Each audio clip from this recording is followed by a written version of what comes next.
नमस्कार दोस्तों, मैं अर्जुन आपका स्वागत करता हूँ स्टे बाय अर्जुन के यूट्यूब चैनल में। तो दोस्तों आज की हमारी क्लास है जैन धर्म के बारे में। जो है दोस्तों आज की हमारी दूसरी क्लास है। तो दोस्तों वीडियो को अंत तक जरूर देखना ताकि सभी क्वेश्चन जो है आपको आसानी से याद हो जाए। साथ ही दोस्तों अगर आप हमारे चैनल पर पहली बार आएँ तो हमारे चैनल को भी सब्सक्राइब कर लीजिएगा, साथ ही बेल आइकन को प्रेस कर लीजिएगा ताकि हमारे आने वाले वीडियो का नोटिफिकेशन जो है आप तक पहुँचता रहे। चलिए दोस्तों वीडियो को स्टार्ट करते हैं। तो आज की क्लास में हम जानेंगे दोस्तों जैन धर्म के बारे में और आज की हमारी दूसरी क्लास हो जाती है। तो दोस्तों यहाँ पे हम हेडिंग डाल देते हैं जैन धर्म के बारे में। जैन धर्म के बारे में जो है आज की हमारी दूसरी क्लास हो जाती है। दोस्तों कल की क्लास की यदि बात की जाए तो हमने कल की क्लास में जाना था जैन धर्म में जो है जो है 24 तीर्थंकर हुए थे, जिनके बारे में जो है कल्पसूत्र नामक पुस्तक से हमको जानकारी मिली थी और कल्पसूत्र को भद्रबाहु ने लिखा था। साथ ही दोस्तों पहले तीर्थंकर थे ऋषभदेव और इन्हीं को जो है जैन धर्म का फाउंडर यानी संस्थापक जो है माना गया था। और साथ ही दोस्तों रियल फाउंडर की यदि बात की जाए तो वास्तविक संस्थापक माना गया था महावीर स्वामी जी को। और साथ ही दोस्तों पार्श्वनाथ की बात की जाए तो ये 23वें तीर्थंकर थे, महावीर स्वामी 24वें थे। इन सभी के बारे में हमने कल की क्लास में अच्छे से जो है जाना था। और साथ ही महावीर स्वामी का प्रतीक चिन्ह, इन्होंने पांचवी शिक्षा जोड़ी, इनका जन्म, मृत्यु, पिता माता, इन सभी के बारे में हमने कल की क्लास में जो है चर्चा की थी। आज की क्लास में हम इनसे आगे की चर्चा करेंगे। जैसे 30 वर्ष की अवस्था में अपने बड़े भाई नंदीवर्धन की अनुमति लेकर जो इन्होंने गृह त्याग किया। जब ये घर छोड़कर जा रहे थे तो रास्ते में एक नदी पड़ी जिसका नाम था स्वर्ण वालुका नदी। तो इस नदी में जो है इन्होंने अपने वस्त्र जो है बहा दिए थे क्योंकि ये राजा वाले कपड़े जो है पहने हुए थे। और इसके बाद जो है दोस्तों ये जिराम्बिक गांव में पहुंचे और वहां पर जो है साल वृक्ष के नीचे रीजुपालिका नदी के किनारे पर जो है 12 वर्षों तक इन्होंने कठोर तपस्या की थी। और ज्ञान प्राप्ति के बाद जो है दोस्तों महावीर स्वामी जो है कैवलिन जिन व निर्ग्रंथ जो है कहलाए थे।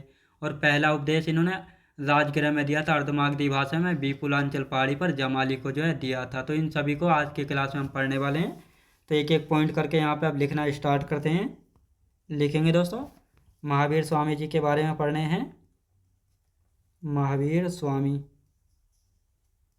तो दोस्तों यहाँ पे हम बात करते हैं यानी 30 वर्ष की अवस्था में 30 वर्ष की अवस्था में 30 वर्ष की अवस्था में 30 वर्ष की अवस्था में अपने बड़े भाई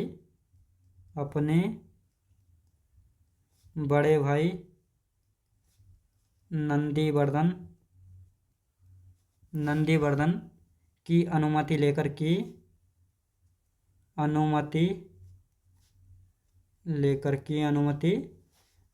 गृह त्याग किया। गृह त्याग किया यानी घर छोड़ दिया। अब दोस्तों एक घर छोड़ने के बाद जो है ये जा रहे थे तो इन्होंने क्या किया, स्वर्ण वालुका नदी में एक स्वर्ण वालुका नदी बह रही थी। तो स्वर्ण वालुका नदी में महावीर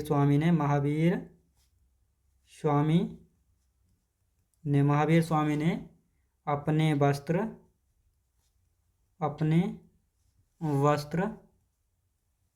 बहा दिए।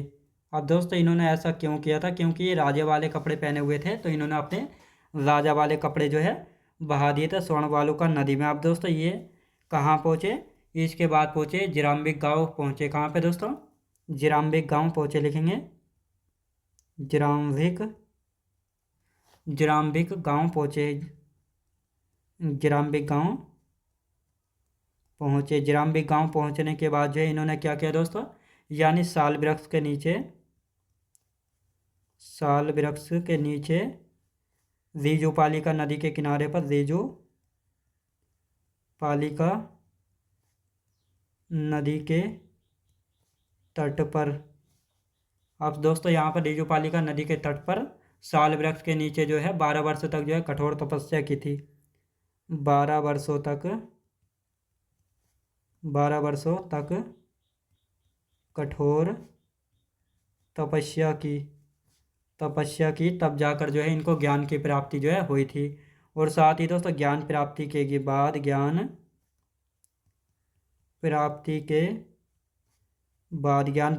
बाद महावीर स्वामी ज्ञान प्राप्ति के बाद जो है महावीर स्वामी कैवलिन साथ ही दोस्तों जिन कैवलिन जिन और निर्ग्रंथ कहलाए, निर्ग्रंथ कहलाए। अब दोस्तों यहाँ पे हम बात करते हैं कैवलिन, निर्ग्रंथ और जिन का मतलब क्या होता है। दोस्तों कैवलिन की यदि बात की जाए तो कैवलिन क्या होता है। कैवलिन होता है दोस्तों जो आत्मा व शरीर के अंतर को समझने वाला। और साथ ही दोस्तों जिन की यदि बात की जाए जो अपनी इंद्रियों पर जो अपनी इच्छाओं पर कंट्रोल कर ले या नियंत्रण पाले तो उसको जिन कहा जाता है। निर्ग्रंथ जो सांसारिक बंधनों से मुक्त हो जाए, जो संसार के सारे रिश्तों को त्याग दे या सांसारिक बंधनों से मुक्त हो जाए। तो इस प्रकार महावीर स्वामी जो है ज्ञान प्राप्ति के बाद जो है जिन कैवलिन व निर्ग्रंथ जो है कहलाए थे। तो ये आपको अच्छे से याद रखना है। अब दोस्तों यहाँ पे हम बात करेंगे पहला उपदेश, यानी ज्ञान प्राप्ति के बाद पहला उपदेश। दोस्तों पहले हम इनकी थ्योरी लिख लेते हैं, अभी अच्छे से इनको समझेंगे। तो ज्ञान प्राप्ति के बाद जो है पहला उपदेश इन्होंने कहाँ पे दिया था, किसको दिया था, किस भाषा में दिया था। तो पहला उपदेश दिया था इन्होंने राजगृह में, राजगृह में दिया था अर्धमागधी भाषा में, अर्धमागधी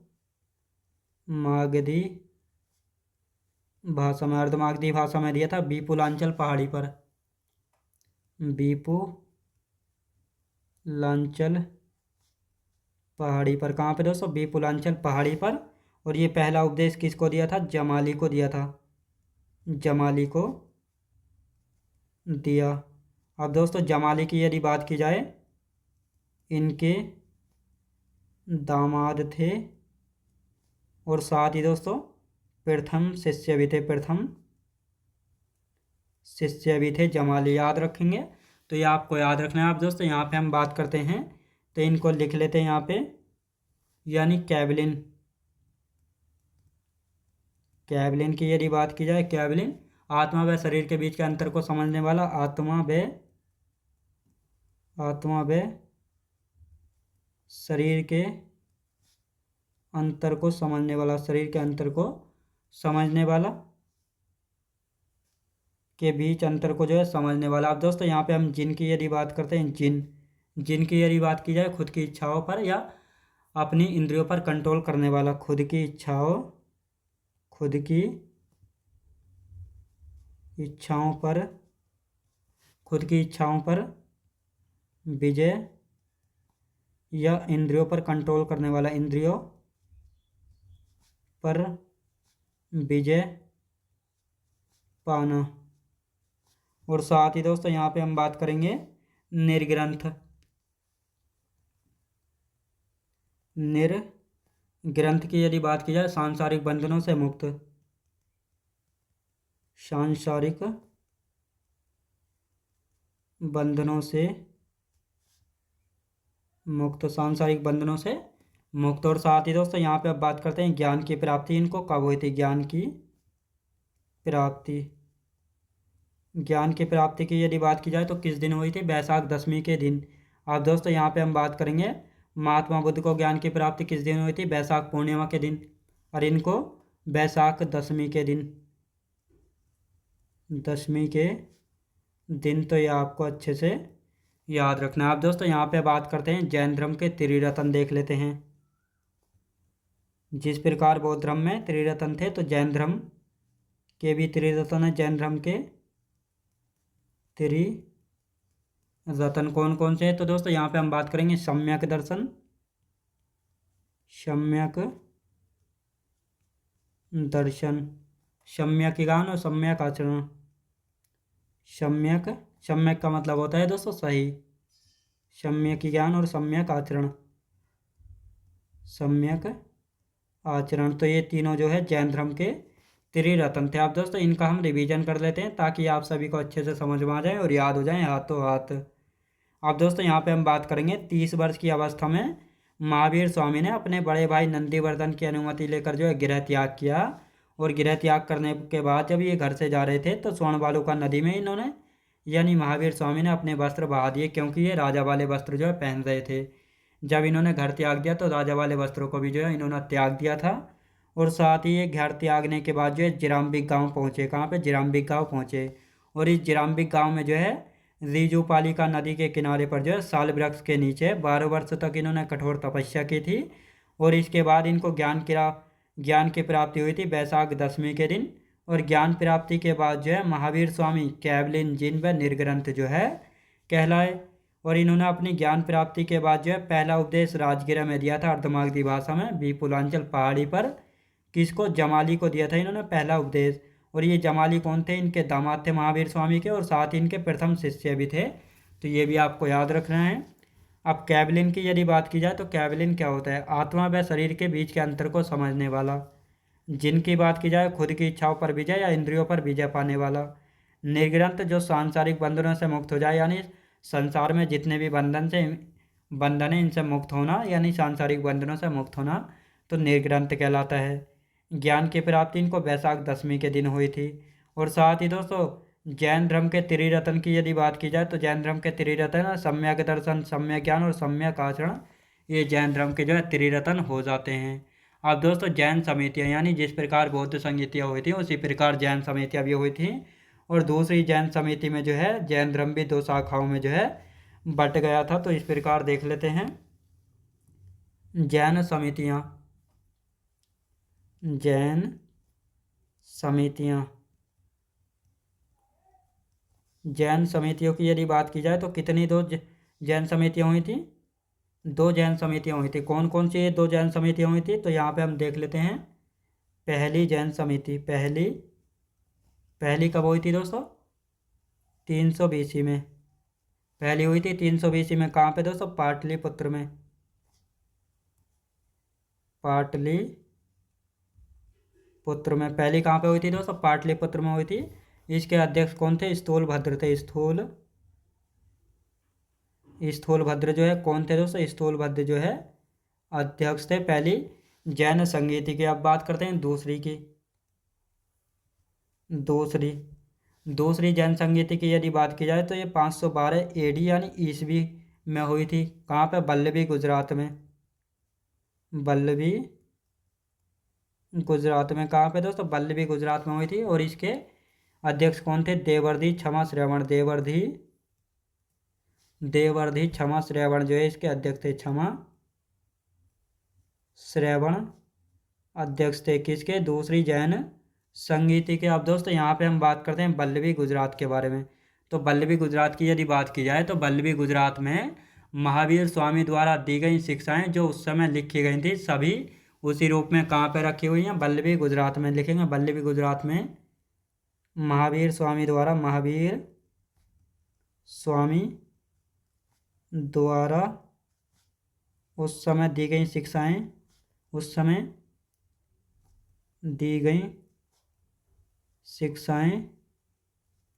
उसी रूप में बल्लभी गुजरात में रखी हुई हैं। बल्लभी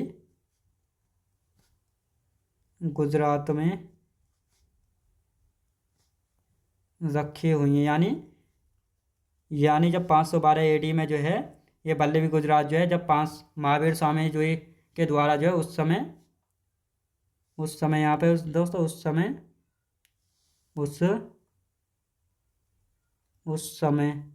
उस समय दी गई शिक्षाएं जो है उसी रूप में बल्लभी गुजरात में जो है रखी हुई हैं। तो ये आपको अच्छे से याद रखना। आप दोस्तों यहाँ पे आते हैं जैन धर्म में कसाय। जैन धर्म के कसाय भी देख लेते हैं कौन कौन से जैन धर्म में कसाय हैं। तो कसाय का मतलब होता है दोस्तों दुख से। जैन धर्म के कसाय। तो दोस्तों कसाय के बारे में अभी अच्छे से कसाय, तो जैन धर्म के कितने कसाय हैं अभी अच्छे से समझेंगे। 3 कसाय हैं और इनका दुख क्या? कसाय का अर्थ होता है दोस्तों दुख से। कौन कौन से हैं? तो पहला है दोस्तों क्रोध यानी गुस्सा आना। तीसरे की यदि बात करते हैं माया यानी धन दौलत। तीसरे की यदि बात करते हैं मान सम्मान। और यहाँ पे अब बात करते हैं दोस्तों जैन साहित्य की। तो दोस्तों पहले हम इनको लिख लेते हैं, अभी अच्छे से इनको समझेंगे। तो जैन साहित्य की बात करते हैं। जैन साहित्य की यदि बात की जाए तो दोस्तों जैन साहित्य को जो है आगम कहा जाता है। क्या? आगम कहा जाता है। क्वेश्चन पूछा जाता है जैन साहित्य को क्या कहा जाता है? आगम जो है कहा जाता है। अब दोस्तों यहाँ पे हम बात करते हैं आगम की संख्या कितनी है। आगम की संख्या की बात की जाए तो आगम की संख्या है 12। कितनी? 12। और यहाँ पे हम बात करेंगे उपांगों की संख्या कितनी है। तो उपांग कितने? 12। छंद सूत्र की यदि बात की जाए तो छंद सूत्र कितने हैं? ये 6 हैं। कितने दोस्तों? 6 हैं। अब यहाँ पे हम बात करेंगे दोस्तों जैन धर्म की शाखाओं के बारे में। जैन धर्म की शाखाओं की यदि बात की जाए, जैन धर्म की शाखाएं, जैन धर्म की शाखाएं, जैन धर्म की शाखाएं की यदि बात की जाए तो जैन धर्म की 2 शाखाएं थी। अब ये 2 शाखाएं जो है कौन कौन सी थी इनके बारे में समझ लेते हैं। तो दोस्तों ये हो गई। तो पहली कौन सी थी दोस्तों? ये मान लेते हैं ये है श्वेतांबर शाखा। श्वेतांबर, श्वेतांबर शाखा। दूसरी शाखा कौन सी थी? दूसरी थी दिगंबर शाखा। दिगंबर शाखा दूसरी थी दोस्तों दिगंबर शाखा। अब दोस्तों पहले इसके बारे में लिख लेते हैं, फिर अच्छे से जो है समझेंगे। दोस्तों दिगंबर शाखा की यदि बात की जाए तो इसके अध्यक्ष कौन थे? दिगंबर शाखा के इसके अध्यक्ष थे स्थूलभद्र। स्थूलभद्र जो है इसके अध्यक्ष थे। और साथ ही दोस्तों यहाँ पे हम बात करते हैं श्वेत वस्त्र धारण करते थे। श्वेत वस्त्र धारण करते थे। और साथ ही दोस्तों यहाँ पे हम बात करते हैं उत्तर भारत में रहते थे। उत्तर भारत में रहे। अब दोस्तों दिगंबर शाखा की यदि बात की जाए, अध्यक्ष कौन थे? भद्रबाहु। अध्यक्ष भद्रबाहु थे। भद्रबाहु जो है इसके अध्यक्ष थे। और साथ ही दोस्तों नग्न अवस्था में रहते थे। नग्न अवस्था में जो है रहते थे। और साथ ही दोस्तों यहाँ पे हम बात करते हैं ये दक्षिण भारत चले गए थे। ये दक्षिण भारत चले गए थे। और ये दक्षिण भारत में कहाँ पे? श्रवण बेलगोला कर्नाटक में। श्रवण बेलगोला कर्नाटक। श्रवण बेलगोला कर्नाटक जो है ये चले गए थे। तो ये आपको याद रखना। अब इसको हम समझ लेते हैं ताकि आप सभी को अच्छे से याद हो जाए। तो दोस्तों यहाँ पे हम बात करते हैं जैन समितियाँ। जैन समितियों की यदि बात की जाए तो 2 जैन समितियाँ हुई थी। पहली जैन समिति होती है 300 BC में, पाटलिपुत्र में हुई थी और इसके अध्यक्ष थे स्थूलभद्र। दूसरी की यदि बात की जाए तो दूसरी जैन समिति हुई थी 512 AD में, यानी 512 ईस्वी में, वल्लभी गुजरात में हुई थी। देवर्षि क्षमा श्रवण इसके अध्यक्ष थे। और साथ ही वल्लभी गुजरात में यानी महावीर स्वामी द्वारा उस समय दी गई शिक्षाएं उसी रूप में वल्लभी गुजरात में जो है रखी हुई हैं। और साथ ही दोस्तों जैन धर्म के कसाय।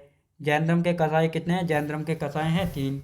अब यहाँ पर दोस्तों कसाय से मतलब है दुख से, यानी जैन धर्म में जो है क्रोध, माया और मान, इन तीनों को जो है दुख का कारण माना जाता है। तो यहाँ पर हम बात करते हैं क्रोध की सबसे पहले।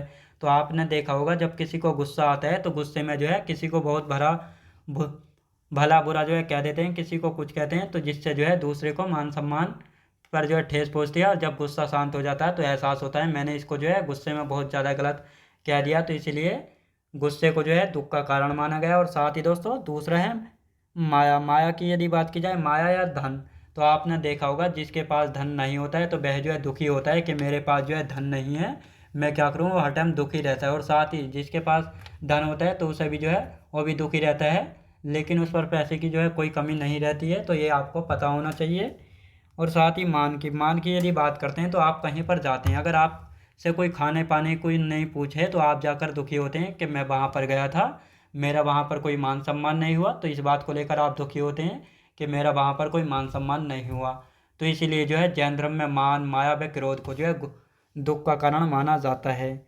अब आते हैं दोस्तों जैन साहित्य। जैन साहित्य की यदि बात की जाए तो इनको आगम कहा जाता है। क्या आगम कहा जाता है? आगम की संख्या है 12, उपांगों की संख्या 12, छंद सूत्र की संख्या है दोस्तों 6। कितनी? 6।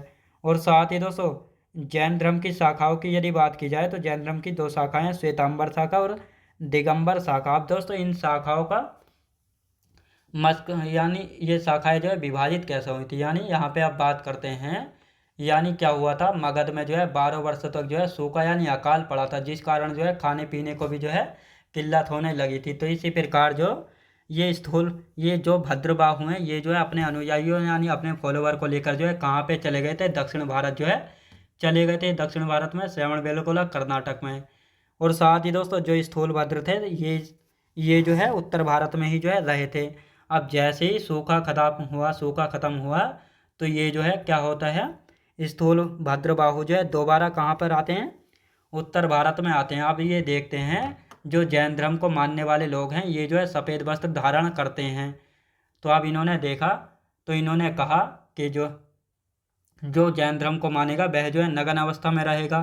तो दोस्तों इसी प्रकार जब यहाँ पर विचारों में मतभेद हुआ तो इसी प्रकार जो नग्न अवस्था में रहने वाले थे तो इन्होंने भद्रबाहु ने जो है एक दिगंबर शाखा बनाई और स्थूलभद्र ने जो है एक श्वेतांबर शाखा जो है बनाई।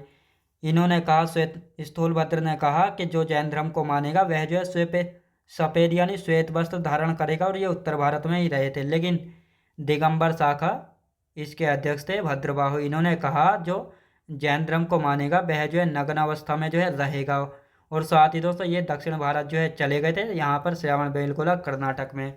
तो जहाँ पर भी जो है दोस्तों कोई भी विभाजन होता है तो वहाँ पर जो है विचारों का मतभेद होता है। अब इनके विचारों में जो है इतना मतभेद हो गया था कि एक कहते थे कि जो जैन धर्म को मानेगा वह जो है सफ़ेद वस्त्र धारण करेगा, एक कह रहे थे जो जैन धर्म को मानेगा वह जो नग्न अवस्था में रहेगा। तो इन्हीं कारणों के कारण जो है जैन धर्म दो भागों में जो है बंट गया था। यानी कुछ ऐसे थे जो कि भद्रबाहु को मानते तो वह जो है नग्न अवस्था में रहने लगे, और कुछ ऐसे थे जो कि स्थूलभद्र को मानते थे तो वह जो है सफ़ेद वस्त्र धारण करने लगे थे। तो इस प्रकार जो है ये जैन धर्म दो शाखाओं में जो है विभाजित हो गया था। तो ये आपको अच्छे से याद रखना है। अब आते हैं दोस्तों जैन संघ के 11 गणधर थे, तो लिख लेते हैं इनको भी। जैन संघ, जैन संघ, जैन संघ की यदि बात की जाए तो जैन संघ में जो है 11 गणधर थे। याद रखें दोस्तों 11 गणधर थे, गणधर थे। और साथ ही दोस्तों यहाँ पे हम बात करेंगे महावीर स्वामी की मृत्यु के समय अध्यक्ष कौन थे, इंद्रभूति थे। महावीर स्वामी की यदि बात की जाए, महावीर स्वामी की मृत्यु के समय, महावीर स्वामी की मृत्यु के समय अध्यक्ष कौन थे, अध्यक्ष कौन थे, इंद्रभूति थे, इंद्रभूति थे। और मृत्यु के तुरंत बाद जो है कौन बन गए थे, अगले अध्यक्ष बने थे सुधर्मन। अगले अध्यक्ष जो है दोस्तों कौन बने थे, अगले अध्यक्ष बने थे सुधर्मन बने थे। कौन दोस्तों, सुधर्मन जो है बने थे। अब दोस्तों यहाँ पे हम बात करेंगे जैन भिक्षुणी संघ की अध्यक्षा कौन थी, चंदना। जैन भिक्षुणी संघ, भिक्षुणी संघ की अध्यक्षा कौन थी, चंदना थी। कौन दोस्तों, चंदना थी। तो ये आपको याद रखना है। अब दोस्तों यहाँ पे पहले इनका रिवीजन कर लेते हैं, फिर आगे की हम यहाँ पे चर्चा करेंगे। तो दोस्तों जैन संघ की यदि बात की जाए तो जैन संघ में जो है 11 गणधर थे। जैन संघ की यदि बात की जाए जहाँ पर जो है दोस्तों ये जैन भिक्षु रहा करते थे, तो इस प्रकार जो है इनको कंट्रोल करने वाले जो है ये 11 गणधर थे, जहाँ पर जैन भिक्षु जो है रहा करते थे। महावीर स्वामी की मृत्यु के समय जो है अध्यक्ष कौन थे, इंद्रभूति थे। लेकिन इनकी मृत्यु के बाद अगले अध्यक्ष बन गए थे सुधर्मन। साथ ही जैन भिक्षुणी संघ की अध्यक्षा कौन थी, चंदना जो है जैन भिक्षुणी संघ की अध्यक्ष थी। यानी जैन भिक्षुणी संघ, यहाँ पर जो है जैन भिक्षुणी संघ में जो है महिलाएं जो है भाग लेती थी। तो दोस्तों ये आपको पता होना चाहिए। अब आते हैं जैन सिद्धांत यानी ज्ञान मीमांसा के अकॉर्डिंग जो है जैन सिद्धांत को दो भागों में बांटा गया है, अनेकांतवाद और स्यायवाद। अनेकांतवाद की यदि बात की जाए तो इसमें कहा गया है प्रत्येक जीव या वस्तु के अनेक गुण होते हैं, जबकि स्यायवाद में कहा गया अनेक गुणों को केवल केवलिन ही जान सकते हैं। केवलिन मतलब जो ज्ञान की प्राप्ति कर चुके हों। और साथ ही दोस्तों नास्तिक और आस्तिक के बारे में, यानी नास्तिक और आस्तिक। नास्तिक क्या होते हैं, नास्तिक जो वेदों को प्रमाणित नहीं मानते हैं और उनको जो है आस्तिक कहा जाता है, जैसे जैन धर्म, बौद्ध धर्म और आजीवक संप्रदाय। आस्तिक जो वेदों को प्रमाणित मानते हैं और वेदों में विश्वास करते हैं उनको आस्तिक कहा जाता है, जैसे सनातन धर्म। तो इनको लिख लेते हैं यहाँ पे ताकि ये हाथों हाथ आपको अच्छे से समझ में आ जाए। लिखेंगे दोस्तों जैन सिद्धांत, जैन सिद्धांत। जैन सिद्धांत की यदि बात की जाए ज्ञान मीमांसा के अकॉर्डिंग, ज्ञान मीमांसा जैन मीमांसा के अकॉर्डिंग जो है जैन सिद्धांत को जो है दोस्तों दो भागों में जो है बांटा गया। कौन कौन से दो भाग हैं तो इनको यहाँ पे हम देखेंगे। तो पहला है दोस्तों अनेकांतवाद और स्यायवाद। अनेकांतवाद बाद अनेकांतवाद, और दूसरा है दोस्तों स्यायवाद। अब इनमें देख लेते हैं इनमें क्या खास बात है। अनेकांतवाद की यदि बात की जाए तो अनेकांतवाद में कहा गया है प्रत्येक जीव या वस्तु के अनेक गुण होते हैं। और साथ ही दोस्तों स्यायवाद की यदि बात की जाए तो अनेक गुणों को केवल ही नहीं जान सकते, अनेक गुणों को केवल ही नहीं जान सकते हैं, केवलिन ही जान सकते हैं, केवलिन ही जो है जान सकते हैं। अब दोस्तों यहाँ पे बात करते हैं केवलिन कौन थे, जो ज्ञान की प्राप्ति कर चुके हैं, जो ज्ञान की प्राप्ति कर चुके हैं। याद रखें दोस्तों, जो ज्ञान की प्राप्ति जो है कर चुके हों तो वही जो है अनेक गुणों को जो है जान सकते हैं। अब दोस्तों यहाँ पे हम बात करते हैं आस्तिक और नास्तिक के बारे में। यहाँ पे नास्तिक और आस्तिक। अब दोस्तों इनमें क्या फ़र्क है आस्तिक और नास्तिक की, यानी आपको पता होगा आस्तिक का मतलब होता है भगवान में आस्था रखना, लेकिन यहाँ पर जो है आस्तिक और नास्तिक का बिल्कुल अलग मतलब है। तो लिखेंगे दोस्तों जो वेदों को अप्रमाणित मानते हैं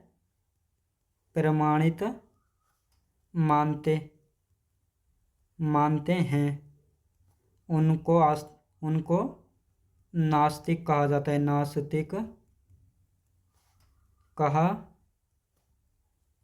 उनको जो है नास्तिक कहा जाता है। जैसे दोस्तों यहाँ पे हम बात करने वाले हैं जैसे बौद्ध धर्म,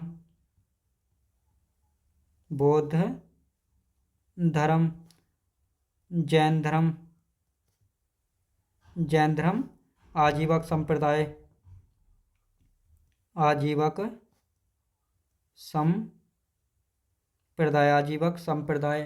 अब दोस्तों आजीवक संप्रदाय की यदि बात की जाए तो इसके फाउंडर कौन हैं, संस्थापक मखलीपुत्र घोषाल।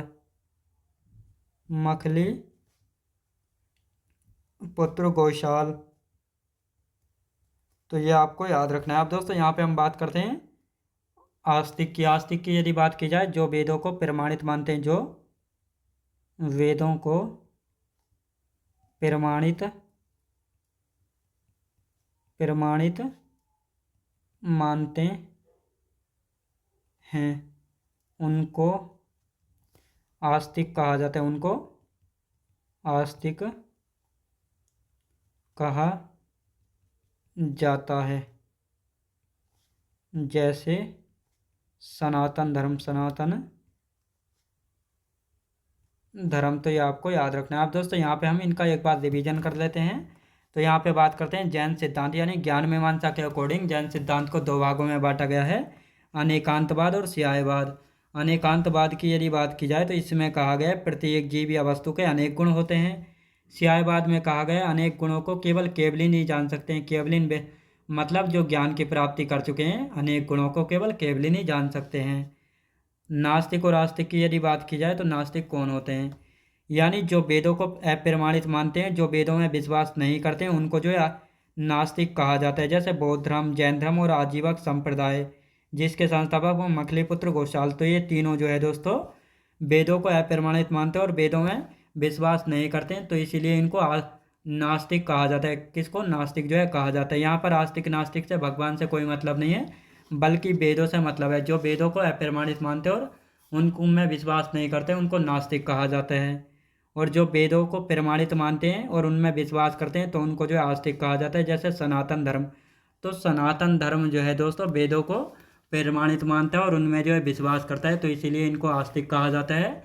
जबकि जैन धर्म, बौद्ध धर्म और आजीवक संप्रदाय ये जो हैं वेदों को अप्रमाणित मानते हैं और वेदों में विश्वास नहीं करते हैं, इसलिए इनको नास्तिक जो है कहा जाता है। तो ये आपको अच्छे से याद रखना है। तो दोस्तों आज की क्लास हमारी यहीं तक रहेगी और इससे आगे का जो बचा हुआ है उसको हम कल की क्लास में जो है जैन धर्म को ख़त्म कर लेंगे। तो दोस्तों मैं उम्मीद करता हूँ आपको वीडियो क्वालिटी, कंटेंट वगैरह सभी कुछ आपको पसंद आया होगा। पसंद आया तो लाइक शेयर और सब्सक्राइब करना बिल्कुल भी ना भूलें। साथ ही दोस्त अगर आप हमारे चैनल पर पहली बार आएँ तो हमारे चैनल को भी सब्सक्राइब कर लीजिएगा, साथ ही बेल आइकन को प्रेस कर लीजिएगा ताकि हमारे आने वाले वीडियो का नोटिफिकेशन जो है आप तक पहुंचता रहे। चलिए दोस्तों, मिलते हैं नेक्स्ट वीडियोज़ में।